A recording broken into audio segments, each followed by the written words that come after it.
ప్రభువైన క్రీస్తు నామంలో విశ్రాంతి క్రిస్టియన్ యూట్యూబ్ ఛానల్ వీక్షిస్తున్న దేవుని ప్రజలందరికీ వందనాలు తెలియజేస్తున్నాను. అజయ్ బాబు గారి మీద కేసు వేసిన వ్యక్తి ఆయన ఒక పాస్టర్ అని హైందవ మతోన్మాదులు ప్రచారం చేస్తున్నారు. అయితే కేసు వేసిన వ్యక్తి పేరు ఆరోగ్యస్వామి జోసెఫ్ అని ఆయన చెప్పుకున్నారు. అయితే ఆయన ఒక పాస్టర్ అని అనేక మంది ప్రచారం చేస్తున్నట్లుగా ఆయన అంత మాత్రం పాస్టర్ కాదన్న విషయాన్ని అతడు కూడా ఒప్పుకోవడం జరిగింది.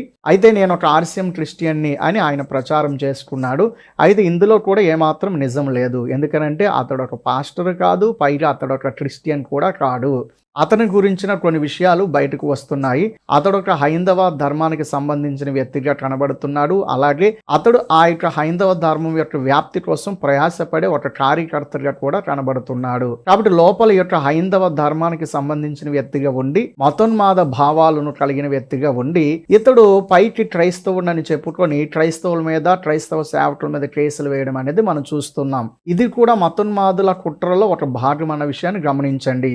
ఒక హైందవుడిగా క్రైస్తవ సేవకుల మీద కేసు వేస్తే హైందవుల మీద వ్యతిరేకత వస్తుంది, క్రైస్తవుల మీద సానుభూతి పెరుగుతుంది అన్న ఉద్దేశంతో ఈ యొక్క మతోన్మాదులు డైరెక్ట్గా వారు కేసు వేయకుండా లోపల మతోన్మాద భావాలు కలిగి పైకి క్రైస్తవ ముసుగులో ఎవరైతే ఉన్నారో వారిని ఉపయోగించి వారి ద్వారా ఈ రకమైన కేసులు వేసి ఇదిగో క్రైస్తవులే వారి మీద కేసులు వేశారు అని సమాజాన్ని తప్పుతో పట్టించే ఉద్దేశంతో ఈ యొక్క పనులు చేస్తున్నారని మనకు అర్థమవుతుంది. అంటే కేసు వేస్తున్నప్పుడు కూడా ఒక కుయుత్తుతోనే ఒక కుట్రతో కేసులు వేయడం అనేది జరుగుతుంది.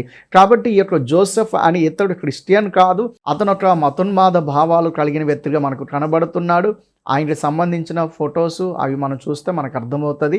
కాబట్టి సమాజాన్ని తప్పుదోవ పట్టించడానికే ఈ మతోన్మాదులు ఆడుతున్న నాటకం అని చాలా స్పష్టంగా మనకు అర్థమవుతుంది. కాబట్టి నేరుగా వచ్చి క్రైస్తవుల మీద కేసు వేయడం కానీ, నేరుగా వచ్చి క్రైస్తవులతో మాట్లాడే ఆ యొక్క సత్తా లేని వీళ్ళు క్రైస్తవ ముసుగు వేసుకుని వచ్చి క్రైస్తవ మీద దాడి చేయడానికి ప్రయత్నం చేస్తున్నారు, క్రైస్తవ పాస్టర్ల మీద దాడి చేయడానికి ప్రయత్నం చేస్తున్నారు.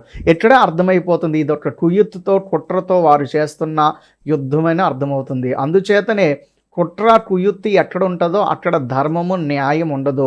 కుట్ర కుయుక్తి ఎక్కడ అవసరం అవుతుందంటే ఎక్కడైతే సత్యం ఉండదో అక్కడే కుట్ర కుయుక్తి అవసరము.